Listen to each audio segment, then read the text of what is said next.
Good morning student, welcome to EduFly JEE NEET preparation.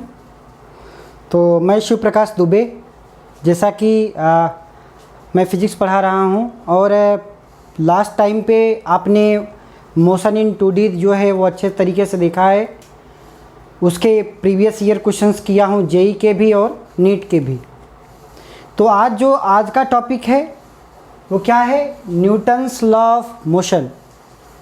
ये जो Newton's law of motion है, इसको ऐसे समझेंगे कि ये पूरे फिजिक्स की जो क्लास 11th फिजिक्स है उसकी जान है।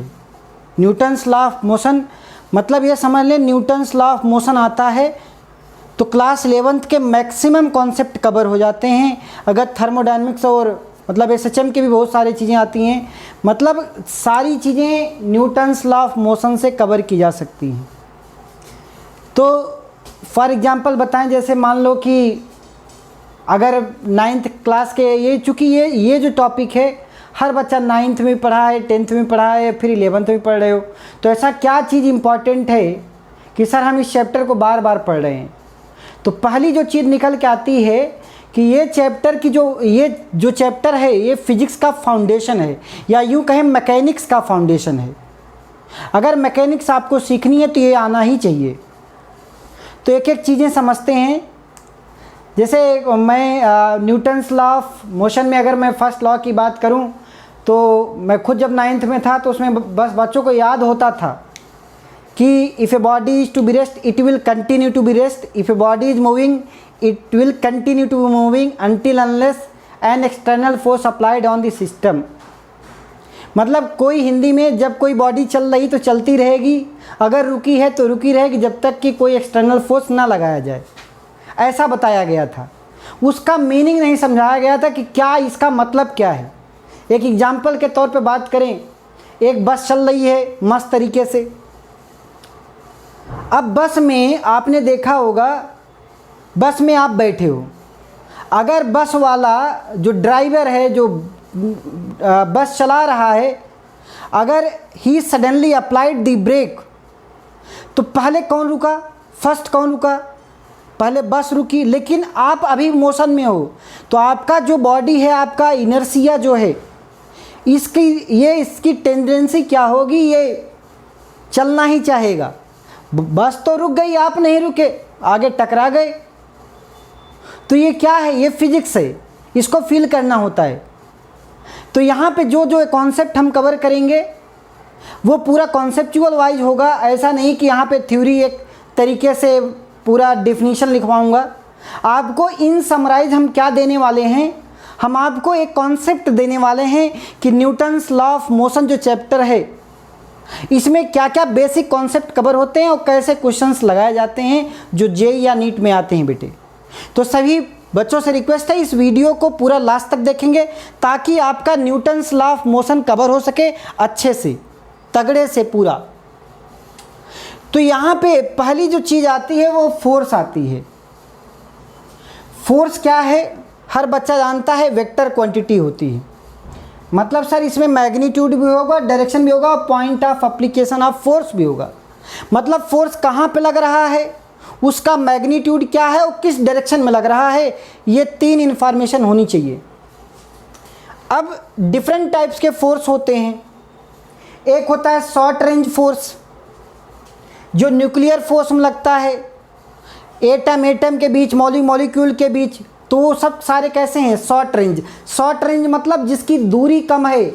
यहाँ पे अगर ये दूरी कम है बेटे, अगर एक एटम के बीच की दूरी 10⁻⁻9 या -10 में होती है, वो भी इलेक्ट्रॉन का साइज़ और इलेक्ट्रॉन का जो उसका एटम का जो रेडियस होता है वो तो बहुत कम होता है।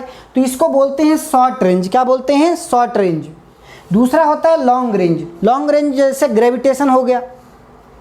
मैं अगर छोटा सा मास, मेरा मास मान लो मेरा मास 60 kg है, बगल वाले का 30 kg है, लेकिन कोई क्या ग्रेविटेशन फोर्स लग रहा है क्या? चूँकि पास में है तो यहाँ पे आपने पढ़ा होगा ग्रेविटेशन फोर्स में F = G m1 m2/r² भाई। जब g की वैल्यू 6.67 10⁻⁻11 रखोगे तो ये फोर्स की वैल्यू क्या आएगी, बहुत ही कम आएगी। तो इसका मतलब इसकी जो वैल्यू होती है कम दूरी पे पता ही नहीं चलता, तो इसको बोलते हैं, हाँ लार्ज दूरी पे हो, दूसरी चीज़ बहुत बड़ा मास हो तो ये पता चलता है। इलेक्ट्रोमैग्नेटिक फोर्स की भी वही हालत है, ये सारी चीज़ें लार्ज रेंज फोर्स कहलाती हैं। और तीसरा जो इसमें सबसे इम्पॉर्टेंट है न्यूटन्स लॉ में या हर जगह मैकेनिक्स में लगता है, वो है क्या, एक तो नॉर्मल फोर्स, दूसरा टेंशन, तीसरा फ्रिक्शन। ठीक, ये 3 फोर्स इसमें हम पूरा कवर करेंगे। तो पहला हम चीज़ पढ़ते हैं कांटेक्ट फोर्स में, पहला कि अगर कोई बॉडी रेस्ट पे है तो उसका मतलब क्या है कि उस पर जितने भी फोर्सेज लग रहे हैं उसका समेशन क्या है, 0 है। मतलब एक्स में जो फोर्सेज लग रहे हैं समेशन ऑफ, अगर कोई बॉडी रेस्ट में है इसका मतलब क्या है कि sir summation of F X बराबर 0 हो ना, दूसरा sir summation of F Y बराबर 0 हो सर, तीसरा sir summation of F Z बराबर 0 हो। अगर ये तीनों का रिजल्टेंट मतलब एक्स में कोई नेट रिजल्टेंट 0 आ रहा है, वाई में और जेड में, तो इसका मतलब क्या है कि बॉडी इज एट रेस्ट। और दूसरी चीज़ टॉर्क भी, अगर ये तो फोर्स की बात हो गई, अगर कोई बॉडी रेस्ट पे है, समेशन ऑफ एफ एक्स भी समेशन ऑफ टाउ एक्स भी 0 होना चाहिए। वो रोटेशन में उसकी डिटेलिंग में बात करेंगे जब कोई बॉडी रोटेट होगी। अभी कोई बॉडी ट्रांसलेट हो रही है बेटे, बॉडी यहाँ पे अगर कोई बॉडी रेस्ट पे है, इसका अगर मान लो एक मास है, इसका मतलब सर ग्रेविटेशनल फोर्स यहाँ पे लग रहा है। अब यहाँ पे ये क्या है, कांटेक्ट फोर्स का मतलब होता है action reaction pair, action reaction pair. तो यहाँ पे अगर ये कोई ऑब्जेक्ट है जो कि अर्थ पर रखा गया है, तो ये सिस्टम का पार्ट मेरे ये है, तो सर यहाँ पे mg लगेगा और यहाँ पे क्या होगा, नॉर्मल फोर्स लगेगा जो कि अर्थ से लगेगा बॉडी पे। तो सर ऊपर वाला फोर्स बराबर नीचे वाला फोर्स, ये ऊपर वाला फोर्स बराबर नीचे फोर्स कितना है mg बेटे, और ऊपर फोर्स क्या है n है, तो ये दोनों क्या होने चाहिए, बराबर होने चाहिए। अगर मान लो कि एक फोर्स ऐसे है, F फोर्स लगा है बेटे, तो इसका मतलब अगर थीटा से लगा है बेटे, तो इसके एक कंपोनेंट F cos थीटा, दूसरा कंपोनेंट F sin थीटा। जो ये वैल्यू है F cos थीटा, जिसको बोलते हैं टेंजेंशियल कंपोनेंट। क्या बोलते हैं, टेंजेंशियल कंपोनेंट, जो कि क्या करता है, मैग्नीट्यूड के लिए रिस्पॉन्सिबल है। चूंकि एक्स डायरेक्शन में मैग्नीट्यूड, जो ये वाला कंपोनेंट है F sin थीटा, ये डायरेक्शन के लिए रिस्पॉन्सिबल है, जिसको डायरेक्शन चेंज करता है, जिसको हम बोलते हैं सेंट्रीपिटल फोर्स। जब सर्कुलर मोशन में बताएंगे तो ये सारी विस्तृत चर्चा होगी। और भी कॉन्सेप्ट देखते हैं कि क्या क्या कॉन्सेप्ट हैं एनएलएम में। यस बेटे, देखते हैं और भी कॉन्सेप्ट। एक होता है स्टैटिक इक्विलिब्रियम। क्या होता है, स्टैटिक इक्विलिब्रियम। ये स्टैटिक इक्विलिब्रियम होता क्या चीज़ें समझेंगे ध्यान से, कि अगर कोई बॉडी स्टैटिक इक्विलिब्रियम में है तो summation of all the forces should be 0। Summation of all the forces should be 0। इसका मतलब क्या हुआ बेटे, सर इसका मतलब ये हुआ कि एक्स डायरेक्शन में समेशन ऑफ फोर्स की वैल्यू 0 होना चाहिए sir, summation of F x 0 होना चाहिए, समेशन ऑफ एफ वाई 0 होना चाहिए, और समेशन ऑफ एफ जेड 0 होना चाहिए। इसका मतलब ये हुआ, चाहे x में बात कर लो, y में बात कर लो, z में बात कर लो, जितने भी फोर्सेज लग रहे हैं उसका समेशन 0 होना चाहिए। अब अगर ये समेशन सर फोर्स ही 0 है और आप जानते हो F = ma, फोर्स 0 है, इसका मतलब सर एक्सेलरेशन 0 हो गया। सर एक्सेलरेशन 0 हो गया मतलब कि सर a बराबर dv/dt। a 0 है मतलब वेलोसिटी कांस्टेंट है। वेलोसिटी कांस्टेंट है, एक बात तो पक्का पता है सभी बच्चों को कि सर अगर वेलोसिटी कांस्टेंट है, ये वेलोसिटी कांस्टेंट है मतलब वेलोसिटी का मैग्नीट्यूड में कोई अंतर नहीं आ रहा है।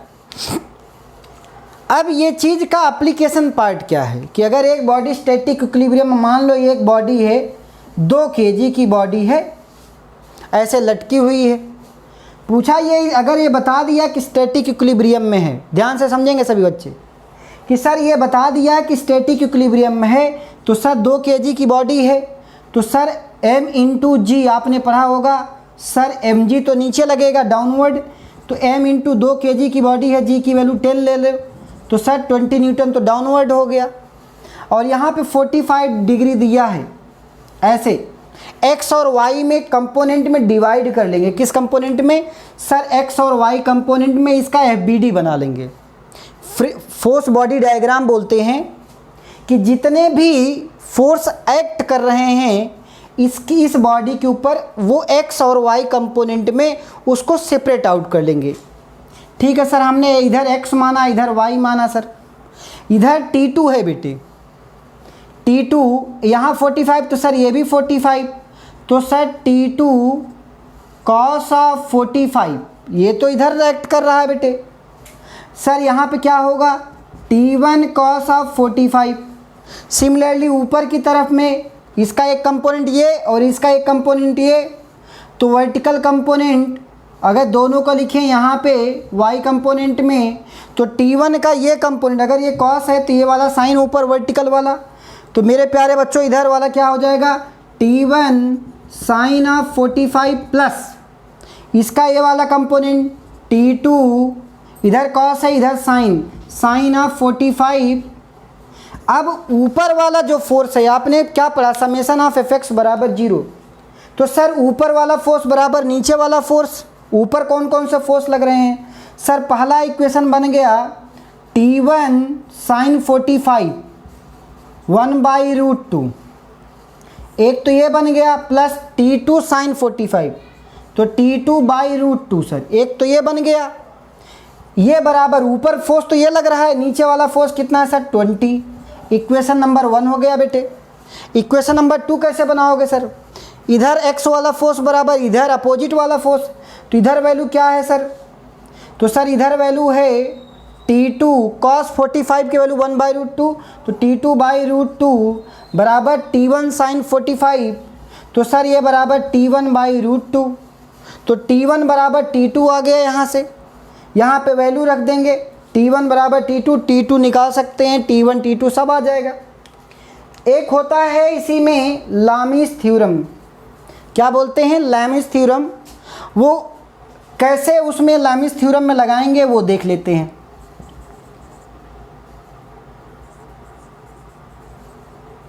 लामीस थ्योरम ध्यान से समझेंगे। लामीस थ्योरम क्या है? लामीस थ्योरम ये कहता है कि अगर कोई बॉडी है जो स्टैटिक इक्विलिब्रियम पे है, फिर से समझें कि सर अगर कोई बॉडी है जो कि स्टैटिक इक्विलिब्रियम पे है, मान लो एक बॉडी है जो कि स्टैटिक इक्विलिब्रियम पे है, ऐसे एक बॉडी है जो कि स्टैटिक इक्विलिब्रियम पे है, ये यहाँ पे बंधा है, ये यहाँ पे, और इसका mg। अगर कोई बॉडी है जो कि स्टैटिक इक्विलिब्रियम पे है, तो यहाँ पे फोर्स F1 मान लो, यहाँ पे F2 और यहाँ पे जो फोर्स आए F3। तो सर इसका जो एक FBD बना लेंगे, फोर्स बॉडी डायग्राम। तो सर इसका एक पॉइंट पे FBD कैसे? FBD क्या होता है sir? It is representation of all the forces which is acting on the object. किसी एक पॉइंट पे जितने भी फोर्सेज लग रहे हैं उसको क्या करो? उसको एक जगह ड्रॉ कर लो कि सर ये बॉडी है, यहाँ पे बेटे mg लग रहा है सर, या F3 लग रहा है, mg बराबर F3 लिख देंगे। तो सर F3 लग रहा है, यहाँ से ये वैल्यू ऐसे लग रहा है सर, ये एंगल यहाँ से ऐसे ड्रॉ करेंगे कि यहाँ से अल्फ़ा बना रहा है बेटे। सर ये F1 जो है वर्टिकल से अल्फ़ा बना रहा है, यहाँ से ये F2 है बेटे। ठीक, ध्यान से समझें। तो मान लेंगे कि ओवरऑल क्या हो रहा है, ये बीटा बना रहा है इस तरीके से। अब क्या लामीस थ्योरम साहब ने क्या बोला कि सर अगर ऐसा होता है, ध्यान से समझें क्या बोला इन्होंने ये कहा कि अगर ऐसा होता है तो ये एंगल, मतलब ये फोर्स अगर लिख रहे हो यहाँ से, अगर ये लिख रहे हो तो इनके बीच का एंगल, मान लें ये एंगल अगर ये अल्फ़ा है ये बीटा है तो ये 90 है भी है बेटे। तो सर ये 90 प्लस बीटा हो गया, 90 यहाँ पे, 90 माइनस बीटा प्लस 90 यहाँ पे, ये सर यहाँ से वर्टिकल में बीटा है तो सर ये 90 माइनस बीटा हो गया बेटे। ठीक, अब ये कितना है सर 90 है, तो टोटल कितना हो गया 90 प्लस 90 180 माइनस बीटा सर। तो इन्होंने क्या बोला कि साहब कि अगर हम F1 डिवाइडेड बाई इनके बीच का angle opposite adjacent angle F2 और F3 के बीच का एंगल, अगर F1 फोर्स ले रहे हो तो इनके बीच का एंगल F2 और F3 के बीच का एंगल कितना है भाई 90 प्लस 90 माइनस बीटा। तो sir sine of 180 minus beta sir F1 equal to, ध्यान से समझेंगे, equal to F2 divided by, अगर ये लिख रहे हो तो इनके बीच का एंगल, तो यहाँ पे क्या हो जाएगा वही सेम चीज़, ये अल्फ़ा है तो 90 माइनस अल्फ़ा, ये 90 तो 180 माइनस अल्फ़ा, तो F2 divided by sine of 180 minus alpha. ये बराबर किसके, अब अभी F3 बाकी है बेटे, तो ये बराबर किसके होगा सर F3 डिवाइडेड बाई, अब अगर F3 लिख रहे हो तो F2 और F1 के बीच का एंगल, तो alpha plus beta sine of alpha plus beta. तो इसको हर जगह जहाँ पे भी एप्लीकेशन पार्ट में आएगा वहाँ पे हम लामिस थ्योरम लगाएंगे, अगर कोई बॉडी स्टैटिक इक्विलिब्रियम में बोलता है तो। ठीक है बेटे, और भी कॉन्सेप्ट देखते हैं। हाँ बेटे, जो अब टॉपिक है इसी में अनबैलेंस फोर्स। अगर अनबैलेंस फोर्स होता है बेटे तो क्या कैसे उसको हैंडल करोगे वो चीज़ समझते हैं बेटे। कि यहाँ पे अगर 100 न्यूटन का फोर्स लग रहा है और कोफिशिएंट ऑफ फ्रिक्शन यहाँ पे मान लें पूरा स्मूथ है, कहीं कोई फ्रिक्शन नहीं है, तो यहाँ पे बोल रहा है कि ये T1 मान लो, ये T2 मान लो, तो ये T1 T2 की वैल्यू निकालना है। ये है क्वेश्चन, क्या है, फाइंड आउट T1 T2। तो कैसे करोगे वो चीज़ें ध्यान से समझें। हमने ये चीज़, ये न्यूटन्स लॉ ऑफ मोशन में F नेट बराबर m इंटू ए नेट, पूरे इक्वेशन ऑफ मोशन में जितने भी अनबैलेंस फोर्स होंगे वो सारे के सारे इसी इक्वेशन से, सिंगल इक्वेशन से, चाहे वो पुली ब्लॉक सिस्टम हो, चाहे वो स्प्रिंग ब्लॉक सिस्टम हो, चाहे वो स्ट्रिंग वाले प्रॉब्लम्स हो, चाहे इंक्लाइन प्लेन वाले प्रॉब्लम्स हो, सारे क्वेश्चन इसी से निकलते हैं सारे। तो एक चीज़ अभी हम स्ट्रिंग ब्लॉक सिस्टम या रस्सी और ब्लॉक सिस्टम का हम समझते हैं। तो सर अगर ये मान लो कि स्मूथ है, सब कुछ सही है, तो मान लेते हैं बेटे फोर्स तो ये लग रहा है, मास कितना है 5 2 7 3 10, तो सर F नेट की वैल्यू, अभी आपके पास फोर्स कितना है सर 100 न्यूटन, M की वैल्यू सर 10 इंटू ए की वैल्यू क्या आ गई भाई 10 मीटर पर सेकेंड स्क्वायर, कितना सर 10 मीटर पर सेकेंड स्क्वायर। अगर स्मूथ है बॉडी, ये पूरा फ्रिक्शन लेस है, तो इसका भी 10 न्यूटन होगा, मतलब पूरा ये भी ए की वैल्यू कितना होगा 10 मीटर पर सेकेंड स्क्वायर से हर एक ब्लॉक चलेगा। अब इसका सर एक ब्लॉक का FBD बना लेंगे, क्या फोर्स बॉडी डायग्राम बना लेंगे। तो पहली ब्लॉक का 5 kg का हमने ड्रॉ किया, सब बच्चे ध्यान से समझें। सर 5 kg का सर हमने ड्रॉ कर लिए, कितने फोर्स लग रहे हैं वो देख लेते हैं। कितना फोर्स लग रहा है भाई सर 100 न्यूटन का इधर लग रहा है, सर T1 इधर लग रहा है पीछे की तरफ, ठीक, और सर एक्सेलरेशन लग रहा है इस पे 10 मीटर पर सेकेंड स्क्वायर का एक्सेलरेशन लग रहा है। तो F नेट बराबर ma लगाना है सर। पूरा सिस्टम आगे मूव कर रहा है तो कौन फोर्स ज़्यादा हुआ, 100 ज़्यादा है ना भाई। तो F नेट मतलब क्या होता है, इधर आगे खींच रहा है और T2 पीछे लग रहा है और ओवरऑल बॉडी आगे जा रही है, इसका मतलब कौन बड़ा है, 100 बड़ा है कि T1 बड़ा है। Which is responsible for pulling all the object 100 Newton, तो इस वजह से 100 तो बड़ा है भाई। तो 100 minus T1 sir F net हो गया भाई बराबर m इंटू ए, एम की वैल्यू कितनी है सर 5 इंटू ए की वैल्यू सर 10। तो सर यहाँ से T1 की वैल्यू आ गई 100 माइनस 50, 5 5 इंटू 10 तो ये कितना आ गया 50 न्यूटन। T1 की वैल्यू आ गई 50। अब सेकेंड वाले ब्लॉक का जो 2 kg का है इसका FBD बना लो बेटे। FBD कितना है इसका बनाओगे सर, ये T1 2 kg को कौन खींच रहा है सर, T1 खींच रहा है।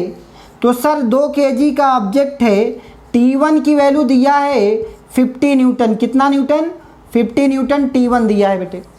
अब इसको खींच कौन रहा है, कितने से एक्सेलरेट हो रही है सर, 10 मीटर पर सेकेंड स्क्वायर का एक्सेलरेशन है सर इसके पास। अब इसके पीछे कौन रस्सी लगी है, T2 लगी है सर। कोई बात नहीं, हमें एक ही इक्वेशन अप्लाई करना, चाहे पुली ब्लॉक सिस्टम कोई सा भी हो, अगर अनबैलेंस फोर्स है तो यही लगेगा बेटे। तो sir F net sir 50 minus sir T2 बराबर m इंटू 2 इंटू ए की वैल्यू सर 10। तो सर T2 की वैल्यू आ गई 50 माइनस 20 30 न्यूटन। तो T1 T2 आ गया। तो जितने भी NLM में प्रॉब्लम्स करेंगे अगर वो अनबैलेंस है तो पहले ही समझ जाएंगे हम ये लगाने वाले हैं। एक थोड़े जेई के भी प्रॉब्लम देखते हैं बेटे इसी में। हाँ बेटे, एक कॉन्सेप्ट देखते हैं पुली ब्लॉक सिस्टम का, बहुत आसान सा, लेकिन आपको उस चीज़ की उसकी समझ आ जाएगी सर एफ नेट बराबर m इंटू ए नेट कैसे अप्लाई करते हैं, इसकी समझ में आ जाएगी। तो सर 5 kg का इधर ऑब्जेक्ट है, इधर 10 kg का लगा है। इसको पुली जो है वो मासलेस है, पुली का मास नहीं है, ना तो रस्सी का मास है, रस्सी जो हो वो इनएक्सटेंसिबल है। पुली जो है मासलेस है, ये अजम्पशंस लेते हैं। ऐसा नहीं कि पुली का भी मास आ जाएगा तो भी सिस्टम में आ जाएगा, वो ऐसा नहीं करेंगे। पुली मासलेस है, जो रस्सी है वो इनएक्सटेंसिबल है। अब एक रस्सी में एक ही टेंशन होता है, 2 टेंशन कभी नहीं होता। ये बात याद रखेंगे, एक रस्सी में सर एक ही टेंशन होता है। तो सर ये 10 kg का है, ये 5 kg का अनबैलेंस होगा, ये इधर भागेगा भाई। तो सर ये इधर भागा नीचे, तो सर ये ऊपर उठा ए से भाई। यहाँ पे सर m इंटू जी, मतलब सर m की वैल्यू 10, g की वैल्यू 10, सर 100 न्यूटन का तो नीचे लग गया। टेंशन T है बेटे। सर ये तो 5 न्यूटन, यहाँ पे 50 न्यूटन का नीचे है। अब इसका एक एक का FBD बनाओ। क्या बनाओ, FBD। 5 kg का देखो, अगर FBD बनाओ 5 kg का FBD बनाओ। ऊपर क्या लग रहा है भाई, ऊपर सर T लग रहा है, नीचे क्या लग रहा है सर 50 लग रहा है। और इसका एक्सेलरेशन किधर की तरफ है, ऊपर की तरफ है सर। सर आपने हमें पढ़ाया है एफ नेट बराबर m इंटू ए। ओवरऑल बॉडी किधर जा रही है, ऊपर चढ़ रही है, तो सर T की वैल्यू तो ज़्यादा है। तो यहाँ पे लिखोगे T minus 50 is equal to m into a. m की value sir 5 into a, equation number 1।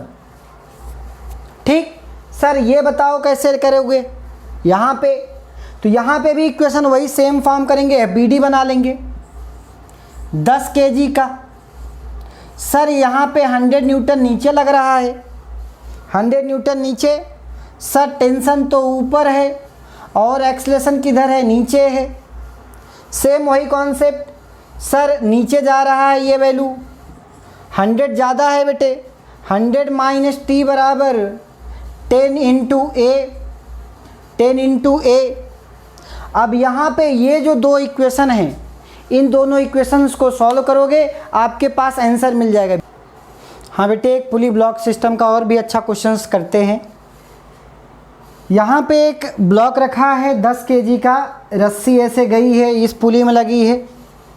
यहाँ पे P1 पुली है बेटे, ये P2 पुली है। सर यहाँ पे टेंशन हमने T माना, एक रस्सी में एक टेंशन होता है, 2 टेंशन नहीं होते कभी। तो यहाँ पे T है सर, तो यहाँ भी T है, तो यहाँ पे हो गया सर 2T। ध्यान से समझिए। तो यहाँ पे सॉरी, यहाँ से T मानेंगे, T यहाँ मानेंगे, T यहाँ पे। तो सर इस पे T है, इस पे T, तो इस वाले पे सर 2T हो गया, तो इस रस्सी में भी सर 2T हो गया। तो 2T ये 4T, इधर 2T इधर 2T, यहाँ TT। अब आपकी मर्जी है कि आप कोई सी भी एक्सेलेरेशन करा सकते हो। यहाँ पे हमने माना कि ये जो 10 kg ब्लॉक है ये नीचे जा रहा है A1 एक्सेलेरेशन से, ये ऊपर माना, ये भी ऊपर माना, मुझे नहीं पता है लेकिन ये मान लिया कि ये सर नीचे जा रहा है, ये दोनों ऊपर जा रहा है। अगर हमारे एज्यूम डायरेक्शन नेगेटिव आती तो हम डायरेक्शन सही कर लेंगे, लेकिन कॉन्सेप्ट एक ही कहता है कि एफ नेट बराबर MA लगाएंगे, बस बहुत आसान से निकाल सकते हैं। तो सर 10 kg का पहले FBD बना लीजिए आप। 10 kg है, 10 kg पे क्या क्या फोर्सेज एक्ट कर रहे हैं उस दिन ध्यान से देखें। सर 2T ऊपर लग रहा है, M इंटू जी, M की वैल्यू 10, G की वैल्यू तो 10 इंटू जी, और हमने एक्सेलेरेशन नीचे माना बेटे। तो यहाँ पे इसका मतलब सर ये नीचे जा रहा है एफ नेट में मतलब ये सर ज़्यादा है। 10G माइनस 2T बराबर M इंटू A1। एक इक्वेशन ये हो गई। दूसरी इक्वेशन सर 2T का FBD बनाओ बेटे। यहाँ पे क्या है, ऊपर T है सर नीचे mg लगेगा, m की वैल्यू 2G। सर A2 आपने ऊपर माना है, इसका मतलब सर ये ऊपर जा रहा है तो T ज़्यादा होगा, T minus 2G is equal to M into A2 बेटे। ये इक्वेशन नंबर 2 हो गया। ऐसे इक्वेशन नंबर 3, यहाँ पे 4 kg है, टेंशन एक रस्सी में एक ही टेंशन, तो यहाँ भी टेंशन वही होगा। mg नीचे है, 4G एक्सेलेरेशन हमने ऊपर माना, मतलब सर ये ज़्यादा होगा, तो T माइनस 4G बराबर 4 इंटू A3। अब 3 इक्वेशन हैं।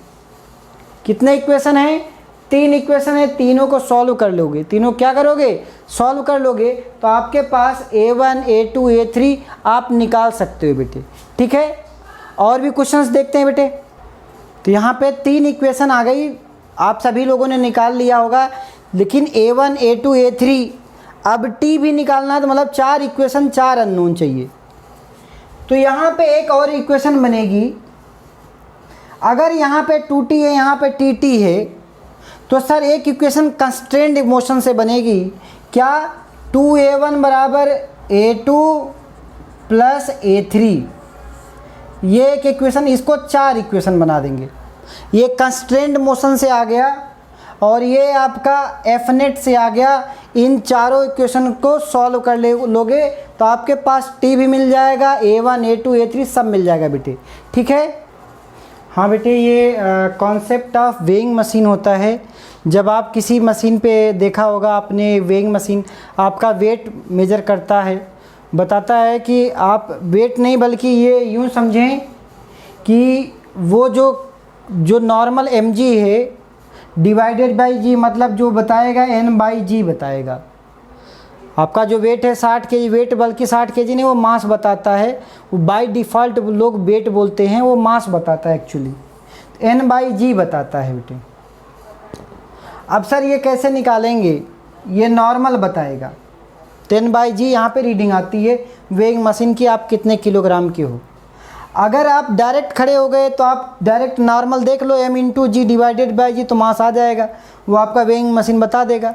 लेकिन अगर कोई सिस्टम पे रखा है और सिस्टम ऊपर से एक्सलेट कर रहा है, ये ऊपर जा रहा है, ये नीचे जा रहा है, तो ये जो आदमी खड़ा है m1 का, और ये जो पूरा केज है और ये इसका मास मिला करके ये m2 है, ये m1 है, ये m2 है। इस केस में ये नॉर्मल क्या, इसका वेट कितना मेजर करेगा ये बताना है। तो आपने पढ़ा है कि अगर acceleration m1 minus m2 by m1 plus m2 into G. अब m1 m2 है क्या चीज़, अगर m1 m2 दो ऑब्जेक्ट होते, इधर m1 इधर m2, दो पुली पे, तो एक्सलेशन आप कैसे निकालोगे, वही सेम 2 इक्वेशन बना करके। तो यहाँ पे क्या है, a बराबर m1 minus m2 by m1 plus m2 into G. लेकिन यहाँ पे m1 की जगह पे कैपिटल M है बेटे, m2 जगह पे ये दोनों m1 प्लस m2 है बेटे, डिवाइडेड बाई m1 पर ये दोनों का समेसन, इसका प्लस इसका समेसन इंटू जी, ये एक्सलेशन आ गया। अब इंडिविजुअल पे अगर ध्यान से देखो, ये जो आदमी है ये नॉर्मल इस पे लगाएगा ऊपर, मतलब जा तो ऊपर रहा है, मतलब सर नॉर्मल ज़्यादा है, माइनस M1G नीचे लग रहा है बेटे।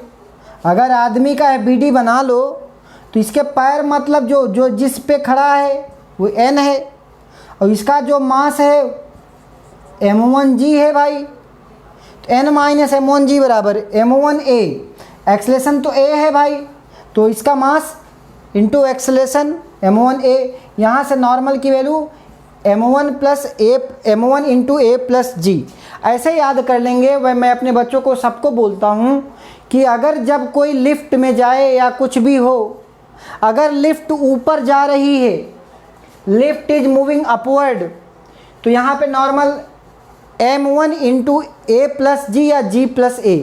अगर लिफ्ट ऊपर मूव कर रही तो टेंशन, या फिर आपने देखा होगा M into A plus G।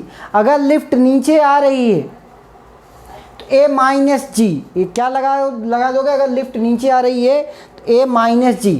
तो इस तरीके से हम बता सकते हैं कि इसका वेट क्या होगा जब लिफ्ट ऊपर जाएगी बेटे। ठीक है, और भी प्रॉब्लम देखते हैं बेटे। हाँ बेटे, एक कॉन्सेप्ट है जिसको बोलते हैं स्प्रिंग कटिंग कॉन्सेप्ट, कि स्प्रिंग को कट करोगे तो क्या होगा। तो ये क्वेश्चंस के थ्रू समझते हैं। एक स्प्रिंग है, 4 kg का ब्लॉक है, 2 kg से अटैच्ड है, यहाँ पे कैंची लगा दी गई। अब ये सर 4 kg का है तो सर 40 न्यूटन तो नीचे हो गया M इंटू G।